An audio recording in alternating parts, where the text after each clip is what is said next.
She just seated herself and says, "Well, we can start now." So, by the way, great to have you here today. I've got about a minute till starting time, but I want to go ahead and make a couple of real important announcements. One, Bell's on time.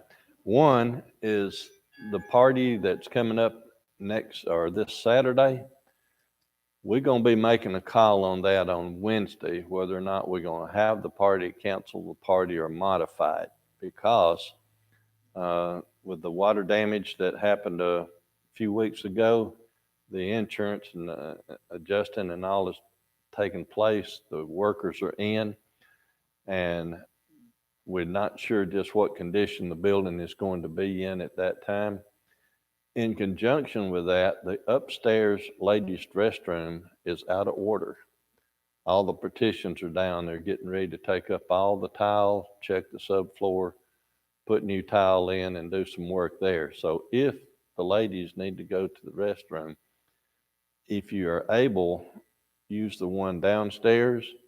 And if not, in the nursery, there is one in there. You either use the nursery one, or if you can go downstairs to that one. I know that is a major inconvenience, but when they had been asked how quickly they could get it done, they said, "Well, you're going to be out of commission for a couple of services." So today and Wednesday will probably be the ones. So also, we have a lot of people traveling. Both Clance families are up in Missouri at a wedding. They'll be traveling back home this week sometime. Keep them in your prayers that they'll have a safe journey.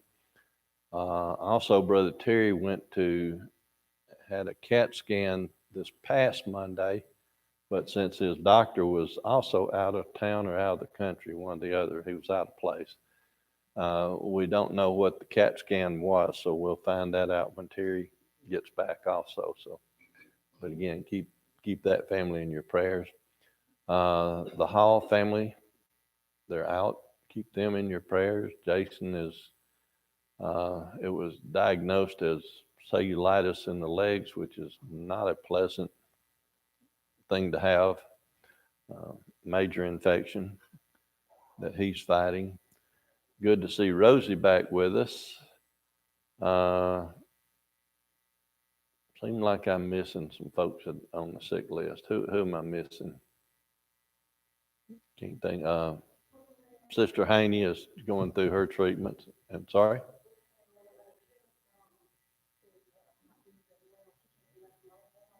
Oh, okay. And keep Kevin's mom in your prayers. Yes, ma'am. And how is that going? Is he tolerating them? Okay. Miranda Stinson's dad. Brother Grant, would you lead us in a prayer then before we begin our Bible study? Heavenly Father, we're gathered here today to learn of your word, to worship you, and to garner as much information that we can put to use, for that is our purpose, is to spread your gospel to the world. Father, I pray that you will listen to us when we speak, and you understand all of our good and our bad situations, and you know how to deal with them appropriately.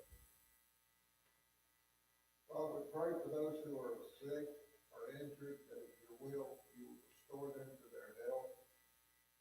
Thank you, Father, for those that were sick and you have brought back to us in good condition. Thank you, Father, for every blessing that you bestow upon us. The greatest blessing of all being the salvation through our Lord and Savior Jesus Christ. Father, we just love you, thank you, and do pray this prayer to you in the name of our Lord and Savior, Jesus, who is the living Christ. Amen. And I did miss one, and that is Holly, facing surgery coming up in mid-November if all goes well. So she is currently in a lot of pain. Numbers chapter 12. Numbers chapter 12.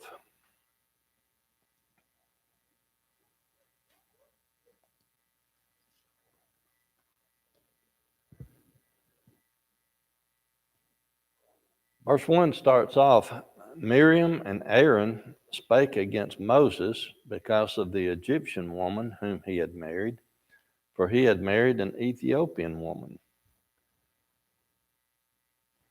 I like the start of this chapter. Miriam and Aaron spoke against Moses. Now, who are those two to start with? Brother and sister. Older than Moses. What were their positions at the time when this chapter starts? What were their positions in the movement of the Israelites out of Egypt? Aaron was the what? Chief priest, high priest. He was, and also what had he done in Egypt in relationship to Moses?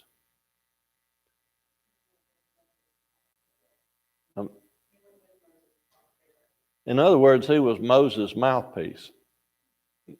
God put Moses in charge, but Aaron is the one that did the speaking because Moses said that he was not capable, which that takes us down another road. Who was Miriam other than sister, other than the one that watched him be put in the bulrushes or the ark and be saved? What was she doing along the lines here also?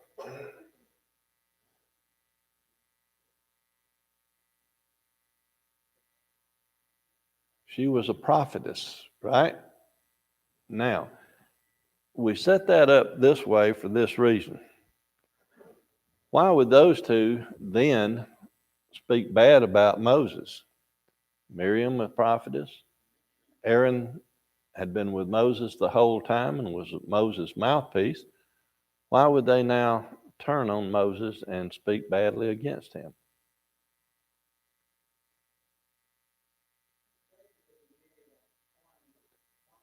Okay. But if God approved of it, what does that have to do with anything? It's conjecture at that point. Also, if you just put our hat of thinking and rationalizing on a minute, could it not be that they were jealous? Because now there is someone else in Moses' life, and they had thought that they were the top three. Let's think about that as we go on. And they said, hath the Lord indeed spoken only by Moses?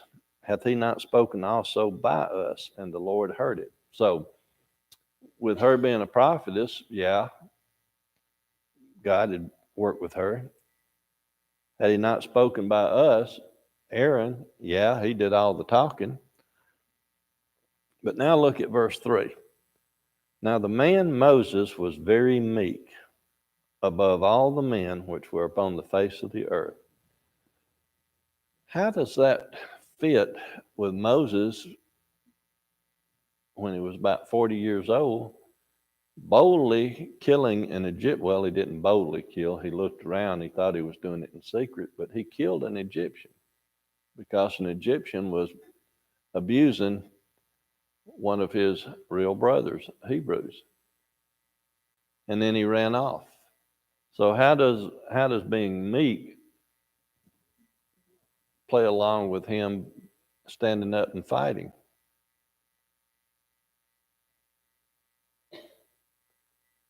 Times change. How many years are we past this by now? They've been in the desert at least a year. So he's about 81, 82 years of age at this time, and he had killed the Egyptian about 40 years before that. And what had he been doing for the past 41, 2 years? Minus the year he's leading the people out of Egypt. He's been tending herds. He's been a family man. He has settled down, so to speak. So a lot of us through our life are a little bit more froggy when we're young than after we attain a little knowledge and wisdom and mellow a little bit. So at this point, Moses is quiet spoken. Even when God called Moses and told him, you're going to be the one to go in and speak to Pharaoh, what was Moses' comments? I'm not capable. He had been the Pharaoh's grandson by adoption, basically. And yet he's not, and he had been trained and educated in the ways of the Egyptians. Well educated. So why does he not think he's capable of standing up and talking to a current Pharaoh? As I said, times changed and he has mellowed at this point. But then the Lord spoke suddenly unto Moses and unto Aaron and to Miriam and said, come out ye three unto the tabernacle of the congregation, and they three came out.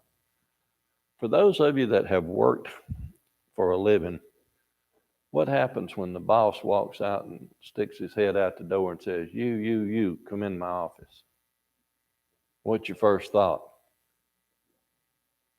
Uh-oh, something's up. All right. In verse 5, he said, and the Lord came down in the pillar of the cloud and stood in the door of the tabernacle and called Aaron and Miriam, and they both came forth. Had all three of them in there, but now he's bringing those two up. And he said, hear now my words. If there be a prophet among you, I, the Lord, will make myself known unto you in a vision and will speak in a dream. This is the way that God communicated with the prophets in the old times, and even in the New Testament, was by dreams and visions and things of that nature. So that's the way he communicated with Miriam. And now he said in verse 7, my servant Moses is not so, who is faithful in all my house. In other words, he is putting Moses to the side. He's making him, letting them know that Moses is special. And then verse 8 said, with him will I speak mouth to mouth. Now, most of the time when people are going to have a conversation, a one-on-one that way, what kind of conversation is it? Face-to-face, right?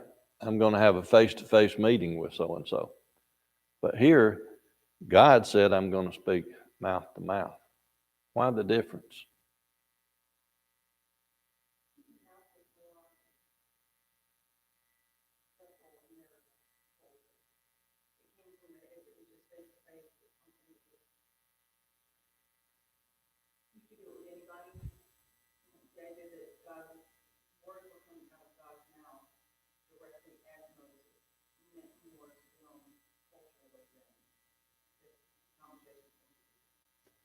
You are correct, but let's look back at Exodus 33 and 20 and see if that gives us a little bit better insight. Exodus 33 and 20.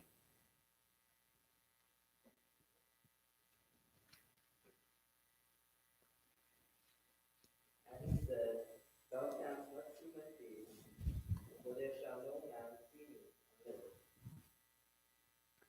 God had already pronounced the fact that nobody is going to see his face and live. So when every time God came down in that pillar of a cloud to talk to Moses, he was not visible. He was there in presence and had a one-on-one conversation with him, but he did not have a literal face-to-face meeting with him. Verse 9 says, the anger of the Lord was kindled against them, and he departed. I think it's important that we look at he was mad at them or angry at them, being he was angry at Miriam and also Aaron. But then look what happens. Verse 10. The cloud departed from off the tabernacle, and behold, Miriam became leprous, white as snow, and Aaron looked upon Miriam, and behold, she was leprous. Nothing happened to Aaron. Why? Brother Golden.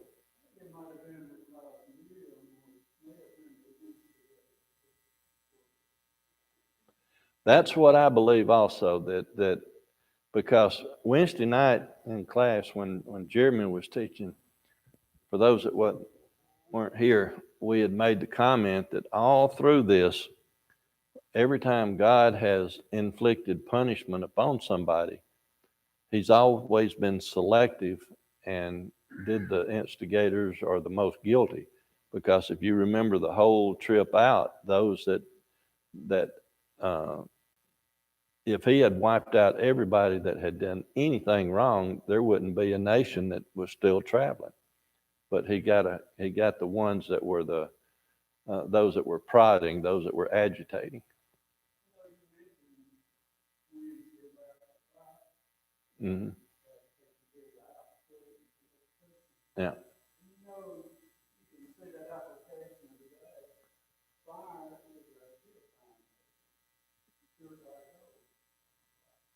Correct. Absolutely. So he gave Miriam the leprosy. And in verse 11, Aaron said unto Moses, Alas, my Lord, I beseech thee. Whoa, whoa, whoa. Verse 1, Aaron was speaking against Moses, wasn't he? Probably at Miriam's prodding, and said, Does the Lord only speak through Moses? And now, just 10 short verses later, in verse 11, Aaron said unto Moses, Alas, my Lord, I beseech thee, lay not the sin upon us wherein we have done foolishly and wherein we have sinned. So he all of a sudden changed from sort of fussing at Moses or about Moses to asking Moses to intercede on a personal basis the way he had for the whole group all this time. Verse 12 said, Let her not be as one dead, of whom the flesh is half consumed when she cometh out of his mother's womb. Leprosy, fortunately, we in the United States, there are some rare occurrences of it, but for the most part, there's no leprosy in the United States. Now, it's a general statement. Don't make sure we take that. It's general. There are exceptions. But when you go to the countries where leprosy is prevalent, those folks, they are isolated. Even in Scripture here, it talks about how they're isolated, put outside the camp and examined, and they can only come in when they're clean and things like that. And leprosy is one of those illnesses that basically just eats a person alive. It destroys them piece by piece. So that's what Aaron is saying here. Don't let her be as one dead, because even living, without being too graphic, well, never mind, we wouldn't even go down that road. And in verse 13, Moses cried unto the Lord, saying, Heal her now, I beseech thee. So Moses interceded and asked God to change things, to heal Miriam. But then look what God told Moses. Verse 14, the Lord said unto Moses, If her father had spit in her face, should she not be ashamed 7 days? Let her be shut out of the camp 7 days, and after that let her be received in again. You have to understand the culture of the time, that when people were basically defiled, and that would be spitting on someone or touching dead things or anything. When they considered them defiled, they had to be outside the camp for a certain period of time for cleansing. And then there was a certain ritual they had to go through before they came back in the camp, washing clothes and sometimes shaving heads and cleaning and different things like that. But God was telling Moses, even if something as minor as that happened, would she not be punished? So now what she has done by speaking against you, there has to be a consequence. And that consequence was a 7-day illness. Does that make sense? Verse 15 says, and Miriam shut out from the camp 7 days, and the people journeyed not till Miriam was brought in again. And afterward the people removed from Hazeroth and pitched in the wilderness of Paran. Questions or comments then about chapter 12?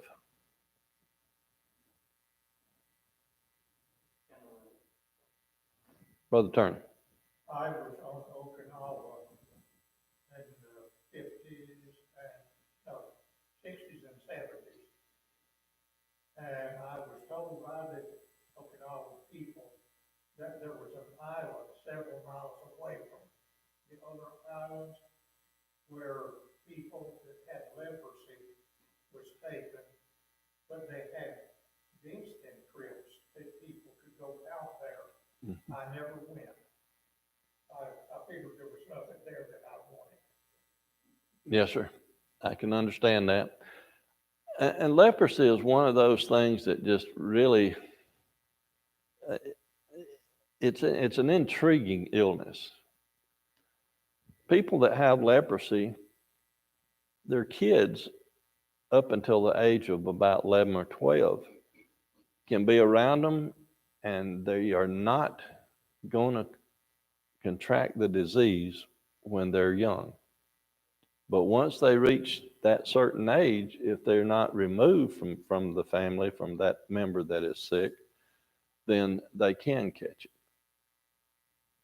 Most of the time, illnesses work with the very young and the very old before they work with the middle age. But this is one of those unique ones. Brother Golden, you being a pharmacist and studying medicine and all, you got anything to add on that one? Not a lot. Okay.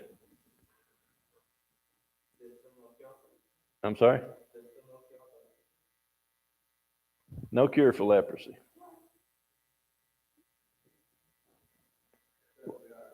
Except God. Except God. Thank you. Because God cured Miriam, right? And others in the Bible, those that stuck their hand in. And anything else on chapter 12? Chapter 13 starts out with the Lord speaking again. And this time they're getting ready to send some spies in to spy out the land. And we're going to read verse 2, and then we're going to go to Deuteronomy to try to put things a little bit better together.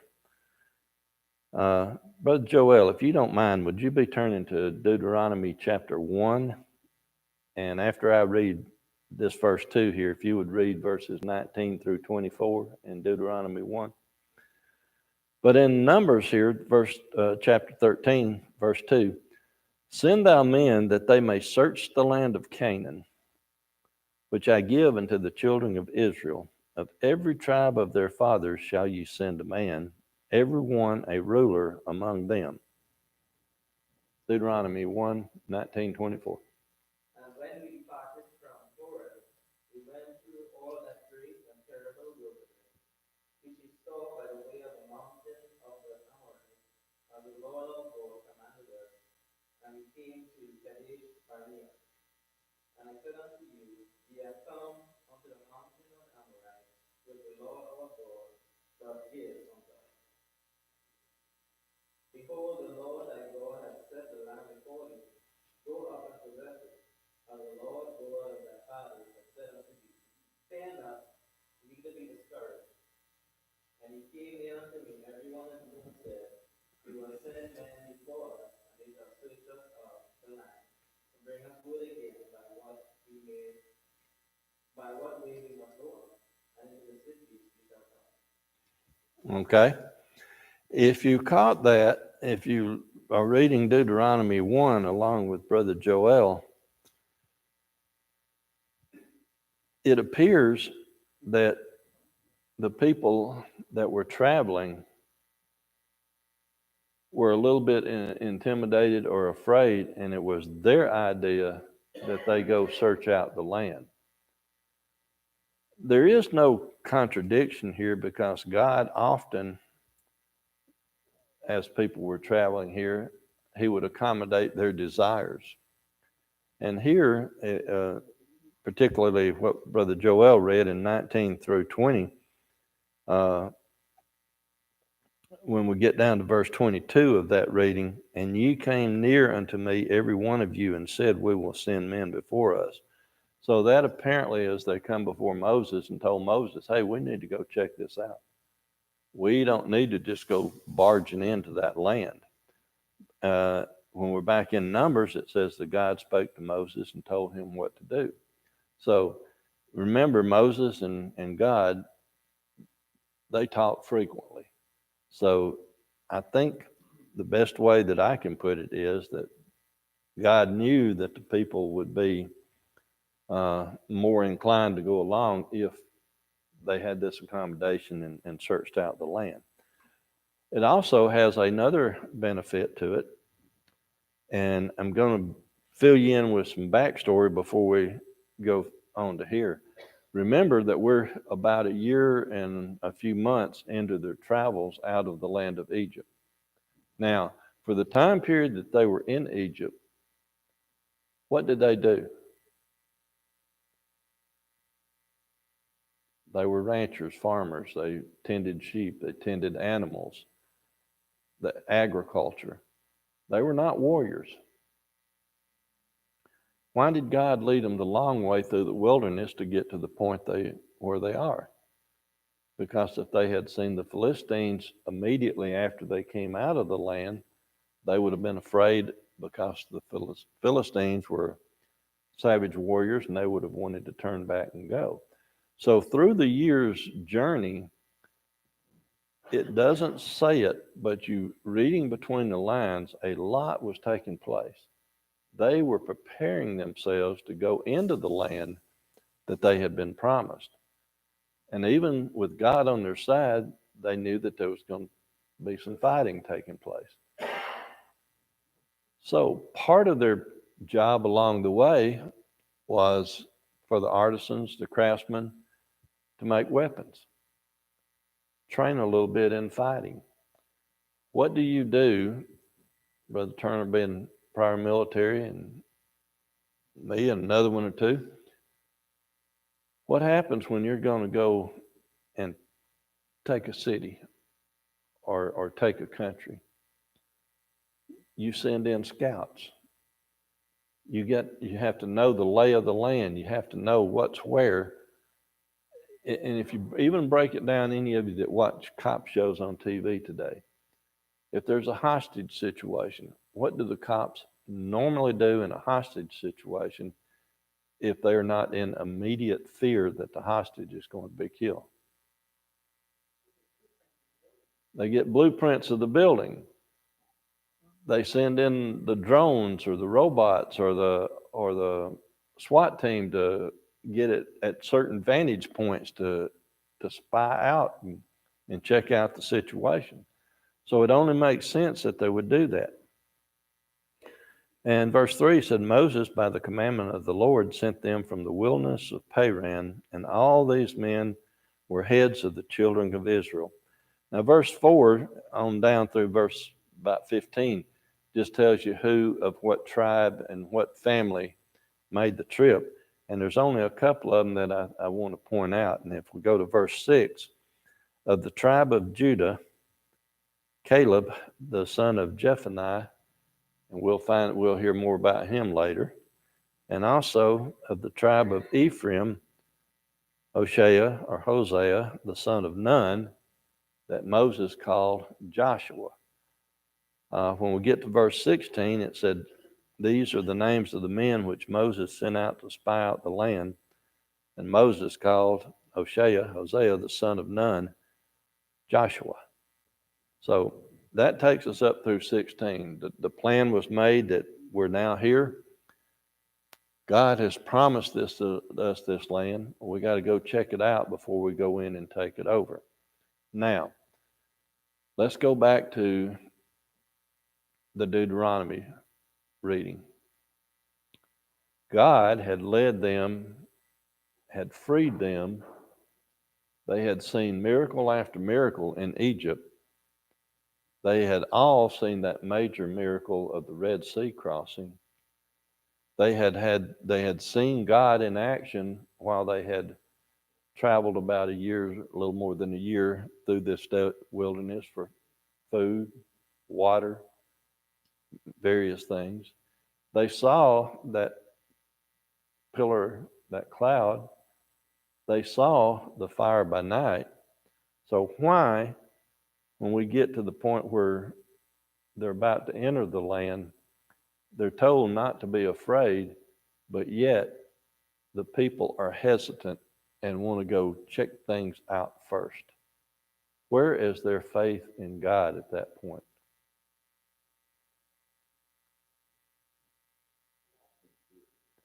Lost in fear. And that is basically it, because most of the time, people are not afraid of what they know. They're afraid of the unknown, or they're more afraid of the unknown. If they know something, let's take it this way. For instance, I don't like snakes, and I detest spiders. But I respect snakes. I am not afraid of a rattlesnake. Won't handle him. I give him a wide berth. Don't want anything to do with him because I know he's dangerous. But I don't fear it. I know if I keep my distance, all is well. Now, on the other hand, what happens when you hear a bump in the night and something that you don't know what's going on? Raises the hackles on the back of your neck. Your hair stands up a little bit. Why? There's a little bit of fear because it's unknown. As soon as you find out what it is, sometimes you respect it and stay away from it, and other times you nothing to worry about. You send Joel to check it. Or as Andrea says, these horror movies are just ridiculous, because how many of you women, if you had a basement, on a dark, stormy night with the lights out and you hear a noise in the basement that sounds spooky, how many of you ladies are going to go down there unarmed, walk down that basement and try to find out what's going on down there? But it happens all the time in the horror movies. By the way, if I was in a horror movie, I'd be the first one to die, because I refuse to spend the last few minutes of my life running. Okay, so we've got through verse 16 where they picked out the ones that's going to go check out the land. In verse 17, Moses sent them to spy out the land, told them the directions to go and everything else. Now, we'll find out later when we get over that while they're out there, they sent 12 people out.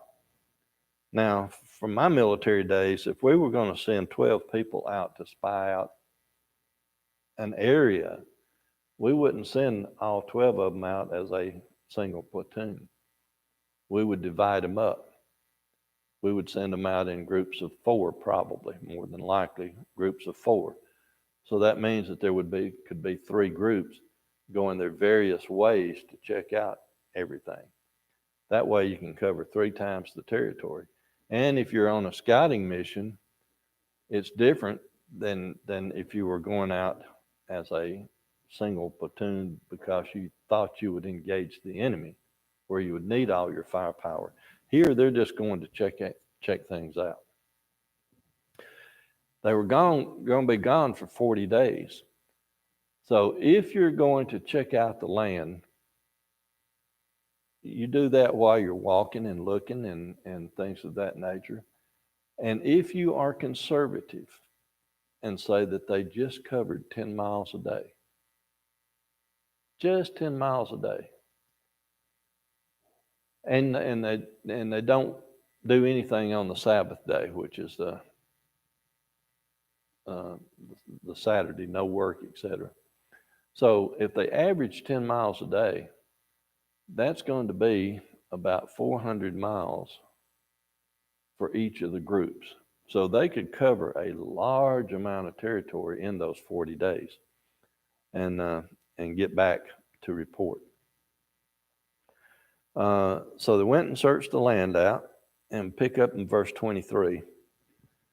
They came into the brook of Eshcol and cut down from thence a branch with one cluster of grapes, and they bare it between two upon a staff, and they brought of the pomegranates and of the figs. I think this verse is really, really important because if you study in timelines like I do, I love to put things in a time sequence. If you recall where they've been and how long they've marched and where they had left on the second month and it being in the spring of the year, by the time they start to send out the spies, they're in the summer months, July, August. July, August in that region of the country is where grapes start coming ripe for harvest. And they generally gather the grapes in September through October. The small grapes first and the big reds later. Pomegranates also in that region ripen about the first part of September. So this gives you a timeline of when they are in there searching things out. And when they cut down that one cluster of grapes. Now, one thing is most people, when they think of a cluster of grapes, what do you think about? What you can pick up in the supermarket? Little grapes? Well, here, if it had to be carried on a stick between two people, was it an extraordinary size? It is not uncommon in that region of the world for grapes for clusters to get to be 20, 25 pounds a cluster. Not uncommon at all. In my estimation, I don't think they're looking at those gigantic, what most people see when they look at the images that people portray as one cluster hanging to the ground off of their shoulders. Why would you carry grapes between two people? Why would not one person just have those grapes? Damage. How do you not damage a cluster of grapes if you just got them wrapped up and carry them? So you're going to hang them on something the same way that, I don't think they do it anymore, but when I was a youngster, we would go into the grocery store and they would have a whole stalk of bananas hanging from the ceiling and you'd take off what you wanted. Now they have them pre-bundled for you. But I don't think the grape clusters was 6 feet tall or anything like that. I think it was just the big reds growing about 20, 25 pounds, and they did that so they wouldn't hurt them. Verse 25 then says, and they returned from searching of the land after 40 days. And they went and came to Moses and to Aaron and to all the congregation of the children of Israel unto the wilderness of Paran to Kadesh, and brought back word unto them and unto all the congregation, and showed them the fruit of the land. That's what they're sent out to do, right? Scout out the land, let us know if it's good land, bad land, let us know about the people. Verse 27 says, and they told him and said, we came into the land whither thou sendest us, and surely it floweth with milk and honey, and this is the fruit of it. That's what God said he would do. give them a land flowing with milk and honey. But then look what verse 28 says. Nevertheless, the people be strong that dwell in the land, and the cities are walled and very great. And moreover, we saw the children of Anak there. The Amalekites dwell in the land of the south, and the Hittites and the Jebusites and the Amorites dwell in the mountains, and the Canaanites dwell by the sea and by the coast of Jordan. And Caleb stilled the people before Moses and said, let us go up at once and possess it, for we are able to overcome it. Later we'll find that Joshua did the same thing, but only 2 of the 12 that went out said, let's go and get it. The other 10 were afraid. Why? When they said that the people in the land are strong that dwell there, Anak was one of the so-called giants. I want to pause just a minute to talk about let's just look down at verse 33. And there we saw the giants, the sons of Anak, which come of the giants, and we were in our own sight as grasshoppers, and so we were in their sight. Now, when we talk about giants in the Bible, I think a lot of problem we have with it is people look at it from the mythological side and look at Jack and the Beanstalk, really, really big people. There's only 2 people in the Bible that are ever mentioned as being giants by name and dimensions given. Who are they? Goliath is one of them, and who's the other?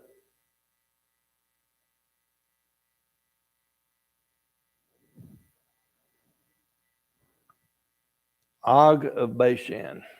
Let's go to Deuteronomy 3:11.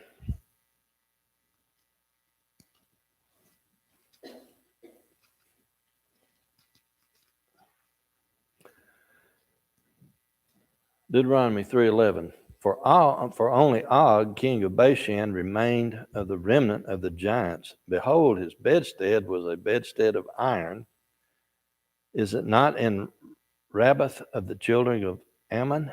9 cubits was the length thereof, and 4 cubits the width, after the cubit of the man.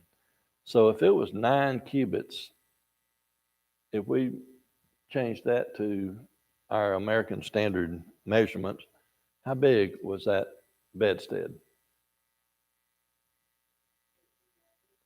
About 13 by 6. Now, if you go, most of the time people just look and say, well, bedstead, that means the bed, right?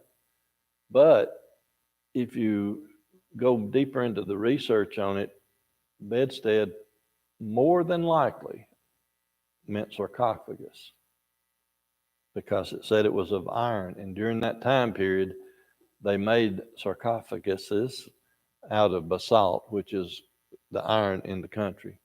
And not trying to diminish his size at all, but if it is a sarcophagus and he is in it, he is not going to be head to toe against it. There's going to be a little room either way. That still puts him between about 7 and 12.5 feet, right? And when we go and look at 1 Samuel 17:4, 1 Samuel 17:4, we get a look at Goliath. And there went out a champion out of the camp of the Philistines named Goliath of Gath, whose height was 6 cubits and a span. 6 cubits and a span. American measurement would be what? I'm sorry? 9 feet 9 or 9 feet and a handbreadth? 9'4", 9'5", okay. So they weren't the extraordinary sized giants that we think of when we think of fairy tales and mythology, but they were huge people. I don't know of anyone that has ever been documented over 9 feet tall in irrefutable documents, but there have been several over the 8 foot and approaching 9 feet. Most of the time, particularly today, it has to do with pituitary problems. But what we're looking at, and the point I'm trying to make is, I'm going to ask Brother Joel to step up here for just a moment. Come on up. If Brother Joel is searching out a territory that I am in, and everybody in my country is my average height, and everybody in his country is his average height, and he knows that we have been prepared for war for many, many years. We have our chariots and things of that nature. Shirley, don't laugh at him. What is going to be their impression? What is going to be their impression of that land? They're all giants. They're huge. Also remember that the Hebrews, I know the bell rang, but just a moment. The Hebrews came from an area where they ate well, but they really didn't have, especially during the hard times, they didn't have all that much to eat. They're going to the land flowing with milk and honey. For those that were living in the land where everything was flowing with milk and honey and everything was good, if you compare that to today, in the 1940s, the average height of Chinese men was about 5 foot, 5'4". Today, we have Chinese men playing in the NBA that are over 7 feet tall. Diet has a lot to do with size. So I'm sorry my time is up. I want to get a little bit farther through that chapter, but thank y'all so much for thank you, Joel.